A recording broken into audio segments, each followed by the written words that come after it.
casualidades que ocorren estas cousas, pero son cousas que pasan. Por lo demais, foi un acto que vimos claro que non nos costou anunciar. É un acto que, digamos, no boca a boca a xente interesada, pois, francamente, non tendo a sala como está, pois penso que non é cousa de estar descontentos, entre outras cousas, porque por o tema do COVID e tal, tampouco sería conveniente que estuvera aplicar.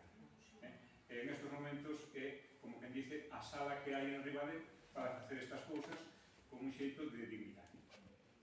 Ben, nada máis, repito, desde que son, gracias a todos por acudir, gracias, por suposto, ao autor, prologuista e presentador, e gracias ao Concello, ainda que parece que non hai ninguén aquí, que poda levar, pois, entonces, pois eso. Sen máis, deixo-vos en mans de Carlota, porque ao fin e ao cabo foi ela a selladora que se puso en contacto con Pacho Campos, o presidente da Comisión, para que isto fuera adiante,